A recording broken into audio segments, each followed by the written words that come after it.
Motivation in Organizations. Part 2 of 2 e-training modules for leaders and managers by Gerald Quinn. Motivating by enhancing fit with the organization. The motivational fit approach is the framework stipulating that motivation is enhanced by a good fit between the traits and the skills of individuals and the requirements of their jobs. The motivational fit approach specifies that two particular individual characteristics, referred to as motivational traits, are important. These are achievement. This refers to people's interest in excelling at what they do, accomplishing desired results. And anxiety. Although psychologists acknowledge that anxiety is complex and takes many forms, broadly conceived, it refers to the tendency for someone to be excessively apprehensive or nervous about things in everyday life. Because achievement and anxiety are considered traits, they are assumed to be relatively stable individual differences between people, making some people more successful than others. In addition to the traits they possess, an individual's motivation also is determined by what are known as motivational skills. These are the particular strategies used when attempting to meet objectives. Unlike traits, which are relatively stable within individuals over time, people can be trained in skills. And these also develop naturally over time as people gain experience over their careers. Two particular motivational skills are important. Emotion control. This refers to the capacity to control one's emotions, to stay focused on the task at hand without allowing emotions to interfere. And motivation control. The capacity to push oneself by directing attention to the job, to persist at exerting effort even when one's interest begins to wane. People's motivational traits and skills do not operate independently. Rather, traits influence skills. Motivating by setting goals. The goal-setting theory is a popular theory specifying that people are motivated to attain goals because doing so makes them feel successful.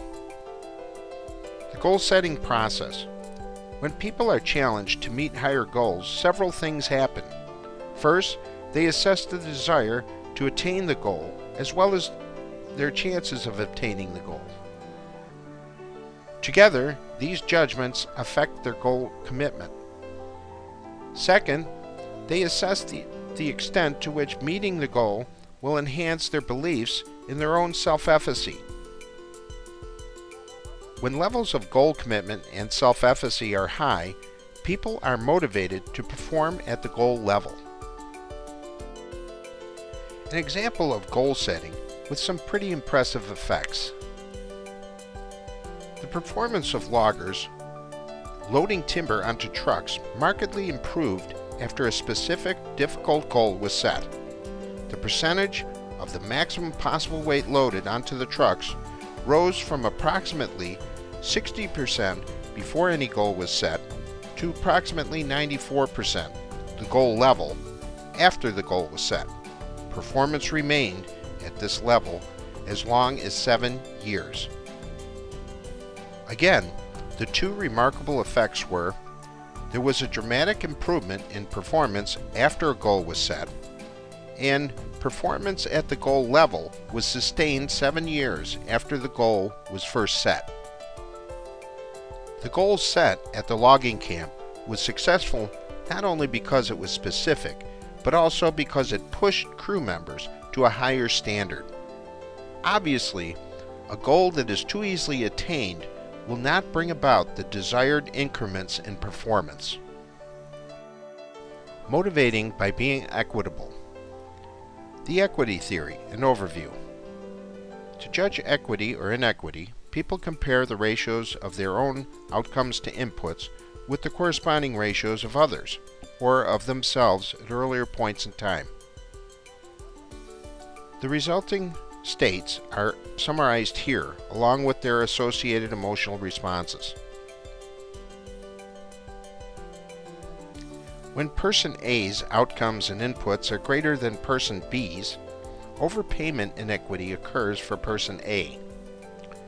Overpayment inequity is the condition resulting in feelings of guilt in which the ratio of one's outcomes to inputs is more than the corresponding ratio of another person with whom that person compares himself or herself. In this example, underpayment inequity occurs for person B.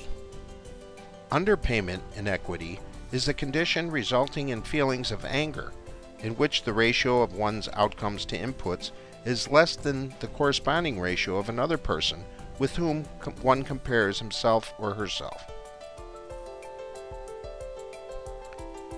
In this example, underpayment inequity occurs for person A and overpayment inequity occurs for person B. In this example, with equal inputs to outcomes, an equitable payment occurs for person A and for person B. Equitable payment is the state which one person's outcome input ratios is equivalent to that of another person with whom this individual compares himself or herself. Guilt and anger are negative emotional states that people are motivated to change. As a result, they will seek to create a state of equitable payment in which their outcome input ratios are equal, leading them to feel satisfied.